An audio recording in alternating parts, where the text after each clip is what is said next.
민주당에서 사법 리스크가 계속 커지고 있습니다. 앞서 김용 전 부원장, 정진상 실장이 구속이 됐죠.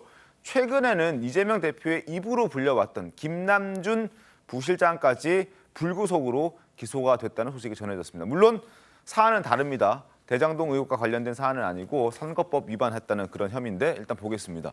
이재명의 입 불구속 기소됐다. 민주당 줄줄이 사법 리스크.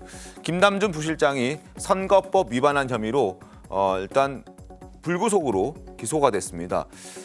지난 보궐선거 때 인천 계양을 출마했을 때 상대 후보였던 윤영선 후보를 향해서 어떤 이러저러 공격을 했는데 그게 잘못된 정보를 알렸다라는 차원에서 지금 문제가 됐다는 내용이 나와 있습니다. 일단 조금 더 안으로 들여다보시죠. 화면 좀 바꿔주시겠습니까?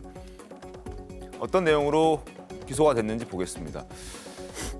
일단 인물부터 소개해드리면 성남시장 시절부터 지근거리에서 보좌를 했고 정진상, 김용과 함께 성남의 3인방으로 불렸던 인물입니다.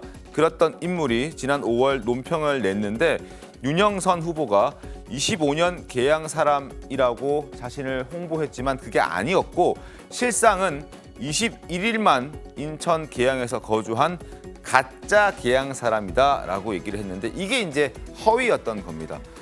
공소시효가 6개월이기 때문에 좀 바특해서 이제 불구속 기소를 하게 되는 것 같은데 일단 이 사실에 대해서 기소가 돼 있기 때문에 민주당 자체에 대해서 사법 리스크가 불거지고 있다. 이런 얘기들이 이제 등장하기 시작했습니다.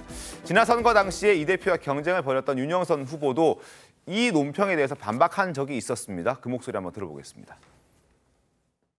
집주인이 갑자기 집을 좀 팔아야 되겠는데 좀 비워달라고 사정을 했어요. 제가 전 월세였습니다. 집을 구하지 못한 상태에서 잠시 제가 서울에 집 한 채 장만해 놓은 거 있거든요. 서울에 왔던 거 맞고요. 그럼에도 불구하고 제가 단 하루도 계양에서 생활하지 않은 적이 없습니다. 98년도 초에 우리 계산 4동 동아아파트 이사 와서 막내가 태어났고요. 그 누구처럼 계양 도망가지도 않고요.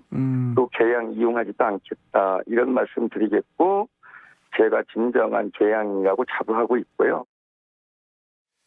자, 일단 선거법 위반 혐의로 김남준 부실장이 이제 불구속 기소가 됐는데 어떤 인물인지 그리고 이 대표와 얼마나 가까운 인물이었는지 그걸 한번 영상으로 보여드리겠습니다.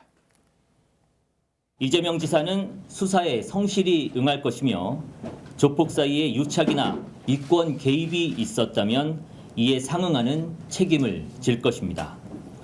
철저한 수사로 음해성 조폭몰이의 허구를 밝혀주길 기대합니다. 장윤 변호사님, 불구속 기소됐습니다. 사안은 다르지만 어쨌든 선거법 위반 혐의고 대장동은 아닙니다만 어쨌든 최측근 3인방이 동시에 이제 법의 판단을 받아야 되는 상황인데 어떻게 좀 보십니까? 사실 김남준 실장도 이재명 대표의 측근이라고 분류될 수 있죠. 계속 그 입으로 대변인으로 활약하기도 했었고 그 의중을 잘 살피는 인물이라고 평가를 받는데 지금 이 기소가 된 건은 공직선거법 위반 아니겠습니까? 허위 사실을 공표했다라는 건데 일단 상대 후보에 대해서 실제로 거주한 기간은 20여일밖에 되지 않는다라는 사실 아마 그게 그 상대방의 주장을 들어보더라도 거짓인 것 같습니다. 그렇다면 검찰이 공소 유지를 위해서는 거기에 덧붙여서 허위에 대한 인식이 있었는지도 사실 밝혀내야 되는 부분이 있거든요. 이런 논평을 내기까지 이게 거짓임을 알면서 허위임을 알면서도 이런 논평을 냈다. 그래서 이런 허위사실 공표 이런 부분이 이제 입증이 어려운 부분이 있는데 그거는 법리적으로 좀 가려야 될 부분이 있고 이제 최측근에 대한 수사 계속 전방위적으로 이루어진다 이렇게 평가할 수 있겠습니다. 알겠습니다.